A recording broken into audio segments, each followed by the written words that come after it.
Steve Adubato. It's my honor, my pleasure to introduce a guy who's been with us many times. He is Joe Roth. He is the President and Chief Executive Officer of the New Jersey Sharing Network. Good to see you, Joe. Hi, Steve.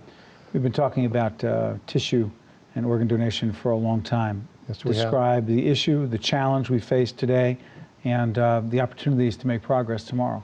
Well, there are so many people still who are suffering from end-stage organ failure, and the only way to treat that and save their lives is organ transplant at the moment.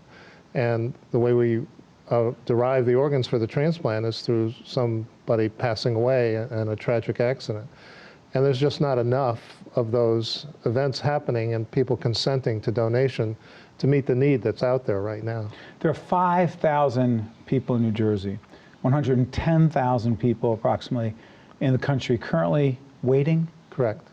Correct.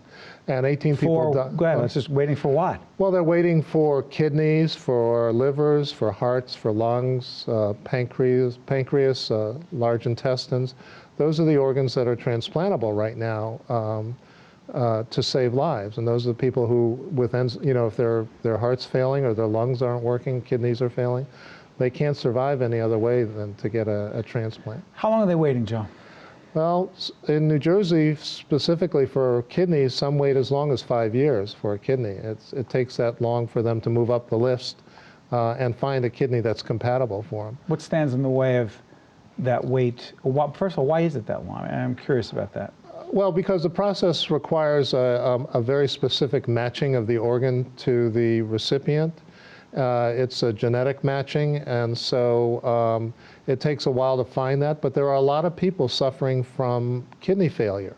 Diabetes, hypertension are rampant in this community, and the baby boomers are now pushing through that cohort, are suffering from these diseases, and now need the treatment necessary for Talk about your organization and the role it's playing in trying to deal with the terrible situation you just described. Well, the Sharing Network is a federally designated organ procurement organization. Our service area is most of the state of New Jersey, and we're affiliated with all the transplant centers in New Jersey. We service 54 hospitals in New Jersey that are affiliated with us that provide us potential organ donors. And our job is to identify those potential donors, send staff on site to evaluate, and then, if necessary, approach the families for consent or identify whether the donor has designated their willingness to be a donor to begin with, either through the Motor Vehicle Commission on their driver's license or through a document of gift or an advance directive. So play this out, Joe. I mean, we've been talking about this issue for a long time. At Caucus Educational Corporation, our educational production company, we made a decision a long time ago that we would try to increase awareness and also increase the number of people who in fact make this decision to do this. Question, how do people, if they want to donate the organs, how would they do that?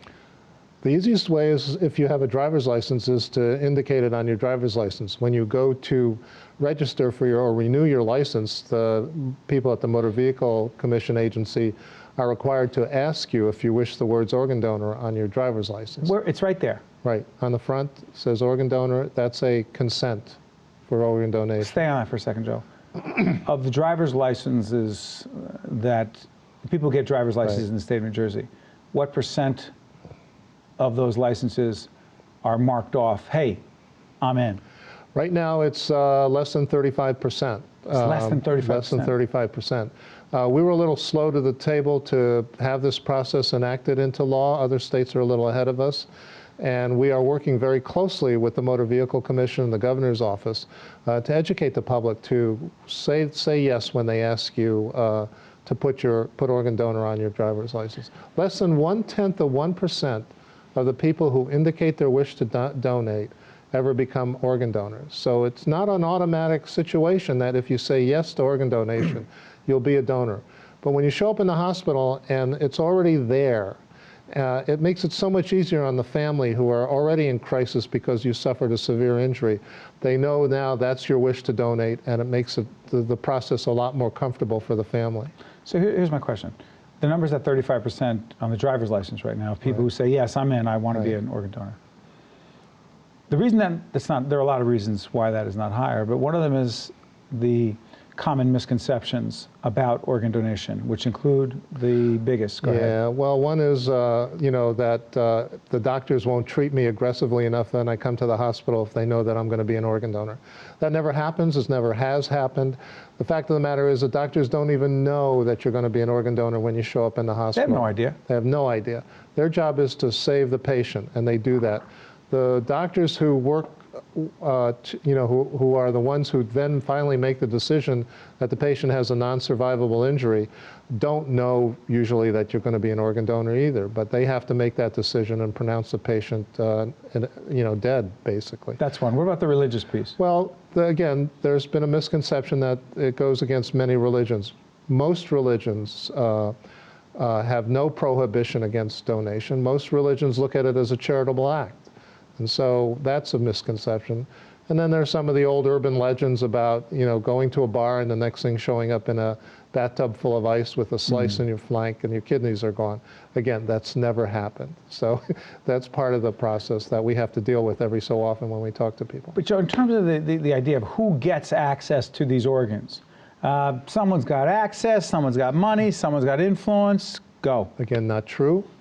There is a process in this country where there are allocation policies that are set up. Allocation policies? Policies on how people are allocated that organ. And it's based on sickest first and length of time on the waiting list. So as you get sicker with your disease, you move up the list. If you get better, you move down the list. It's a dynamic process so that the sickest get transplanted first. So an organ in New Jersey, someone happens to pass in New Jersey, car accident, whatever it is, that organ doesn't necessarily stay in New Jersey? Not necessarily. It goes where? Well, again, the first look is in New Jersey. If there's a patient, first look is in New Jersey. If there's a patient on the list that qualifies for it, they'll get it offered first. But if there's somebody much sicker who are outside of New Jersey, then we may have to move that organ to that other state where that recipient is. We just, as you came in But it goes the other way, too, you should know. What do you mean? I mean, organs come into New Jersey for sick people from other states, so it's a two-way street. Give you 30 seconds before you get out of here, Joe. Make the case for those watching, saying, hey, this guy's interesting. I'm curious about this topic, but I don't know. I don't know if it's me. 30 seconds, make the case. Well, for starters, again, as I said, less than 1/10 of 1% of the people who indicate they want to be organ donors become organ donors. But to know that if your family knows that you want to be an organ donor, it makes life much easier. You can't take your organs with you. Why not help somebody who can benefit from that?